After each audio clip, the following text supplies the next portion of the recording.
Gérard Sivilia, bonjour. Bonjour. Alors vous êtes l'auteur aux éditions L'Harmattan de Tribulations d'un coopérant en Afrique noire. Alors tout d'abord, en deux mots, qui êtes-vous? Eh bien, je suis ingénieur agronome, ingénieur du génie rural des eaux et des forêts.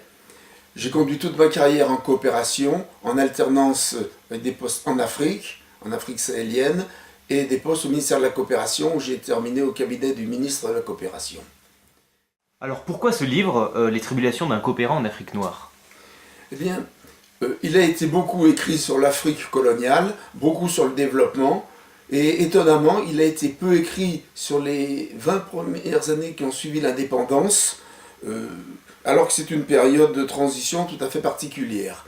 Alors, pourquoi elle est particulière? C'est ce que je raconte dans mon récit de mon parcours au Cameroun, au Sénégal et au Tchad. Elle est particulière parce que c'est une période de transition. On y trouve une société française installée depuis le temps colonial et qui a perdu ses repères, qui survit dans un protocole désuet. On voit arriver de nombreux coopérants, de jeunes diplômés français, puisque la coopération se développe à l'initiative du général de Gaulle qui a voulu renforcer les administrations africaines. Et surtout, on voit des coopérants dans des positions qui sont tout à fait exceptionnelles, qui étonnaient tous nos partenaires. Les coopérants étaient en position de substitution, directeur ou chef de service, conseiller dans des cabinets et donc dans des fonctions de responsabilité. Ils étaient intégrés dans l'administration à un point tel qu'il leur était même interdit de faire rapport aux autorités françaises. Alors bien sûr, ces coopérants suscitaient l'étonnement des populations africaines.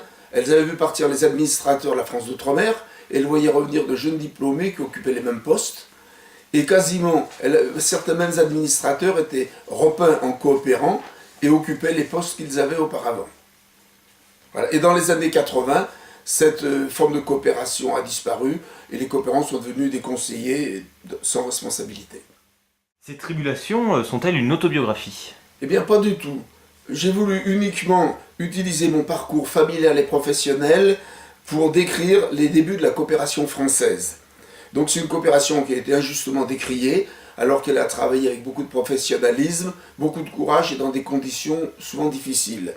Donc j'ai voulu rapporter le travail passionnant des jeunes coopérants en situation de responsabilité, sans aucun appui.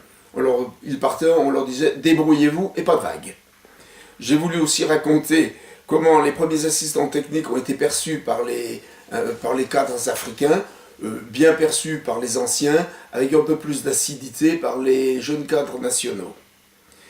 Enfin, j'ai voulu raconter à travers de nombreuses anecdotes le vécu difficile des populations africaines et en particulier, puisque j'ai été immergé dans cette société, les rapports un petit peu particuliers entre la tradition et la technique. Donc j'ai un certain nombre d'anecdotes et j'ai essayé d'expliquer pourquoi certaines choses me surprenaient.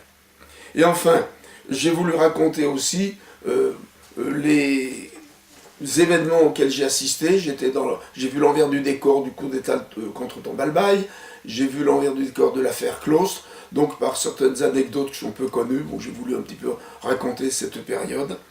Et enfin, j'ai voulu raconter les conditions de vie qui étaient tout à fait particulières des Français expatriés, des coopérants. Nous étions dans un isolement que l'on a peine à imaginer aujourd'hui. Pas de télévision, bien sûr pas d'internet, c'était de la science-fiction, pas de téléphone, 15 jours pour un aller-retour du courrier, donc des approvisionnements très aléatoires. Et donc c'était des conditions, même au plan sanitaire limite, bien sûr il n'y avait pas de SAMU, il n'y avait pas de secours en mer, il n'y avait pas de secours routier.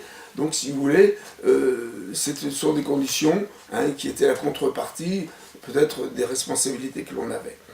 Et si vous me permettez un dernier mot, par cette plongée dans le passé, j'ai voulu faire revivre une Afrique l'Afrique des premières années de l'indépendance. Elle était pauvre, elle était digne, elle était tolérante et pleine d'espérance, et elle n'avait pas ce caractère miséreux qu'elle a aujourd'hui, et elle n'était pas encore frappée par tous les maux du terrorisme et tous les conflits qui l'accablent.